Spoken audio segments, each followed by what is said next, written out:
This year in August, I crossed the Panama Canal with my sailboat Karl, and I keep on reading questions about how's the procedure of crossing the canal without an agent, how much does it cost, this and that.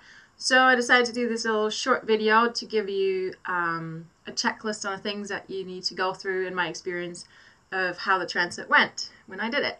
All the details like phone numbers, emails, what kind of forms you need to fill out, you can find in the link to one of my blog posts below in the description of the video. So the first thing you need to do is to get your boat registered in the ACP computer system. For that you need to download this special form that you find in the link below. You fill it out and then you send that off to the measurer's office along with copies of the passports of your crew. Only your permanent crew, not the line handlers that you'll need for the transit of the canal. And with a copy of the registration of your boat. Now once you've done that, you need to call the measurer's office. There's two different phone numbers for the Pacific side and the Atlantic side. And it's important that you actually call them quite soon after you send this email, because for me there was a day or two in between I sent the form and that I talked to the people and they just could not find my email anymore for some reason, so I had to kind of like send it 2 or 3 times. So be prepared to that, you know, that it might get lost in wherever. But the sooner you call, the more likely it is that they'll just check it and they'll just find your name and your vessel. So when you call them up, you just say, oh, I'm calling for the boat, then your boat name obviously, and that it's a handline vessel, because then they know automatically that you're not a commercial ship, which is a totally different story. Now once they found your email, they will put you down into the system, and once you're in the system you can ask for a date to be measured. Now for the measurement, you need to be either in Shelter Bay Marina or in the flats, which is just outside Shelter Bay Marina if you prefer to be at anchor. I got measured in Shelter Bay because it was just easier for me, but I know that people have gotten measured over there at the flats too. So set up a date when this guy is going to come. Usually you have to call again the day before just to make sure, you know, you're there and they're going to come so you don't miss each other. For the measurement, it's important. They have different prices for different lengths. So if you're under 50 feet, you pay $800, and then now everything between 50 and 80, I think. It's $1,300, and then from 80 to 100 feet, it's $2,000, and above that, it's $3,200. Now, on top of that, no matter what size you are, you need to pay an inspection charge and a security charge, which is $53 and $130. So that comes on top of what you pay for your boat. Now, once you got your date set up for the measurement, if you are kind of like close to 50 feet, make sure that, you know, maybe take off your bathing ladder if you can, you know, just make sure that nothing is there that might put you above 50, because, you know, obviously you will save a lot of money if you stay below 50. Well, then it's the big day of the measurement, and the guy will come with a lot of paperwork to your boat. He will just sit in your cockpit or wherever, and he'll just ask you tons of questions. You'll have to fill out lots of things. It's just important that you answer a couple of questions right. He'll ask you, for example, do you have all your lines and fenders? You say, yes, I do. Do you have the working head? Of course I do. Do you have a holding tank? Yes, sure. Do you have enough food and water for the advisor that's going to come with you? Yes, of course. Sunshade for the advisor? Yes, of course.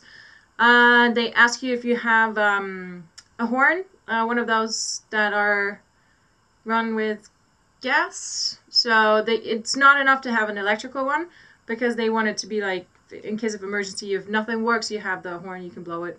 Oh, and I ask you, what is your average speed that you can make? And it's important that you're going to stay above 5 knots, because that's what you kind of need to do to cross the canal. It used to be 5 knots. Now he told me it was kind of like 6 knots, but actually I think it's somewhere in between. Just make sure you agree to that.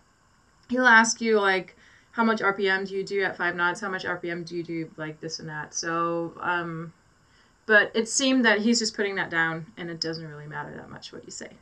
Well, and then he'll go with, you know, with a meter, and he'll just go, you just went across my Dodger and everything, you just measured me and put down whatever. And then he will give you this identification number, which is basically the ID of your boat for the transit of the canal. And it's important that you keep that, probably take a picture, because that will be the reference later to get your date for the transit. And also if you call to get your money back, your deposit, you also need that number. So keep that in a safe place. So the guy that measured your boat will give you a paper that you need to take to the bank.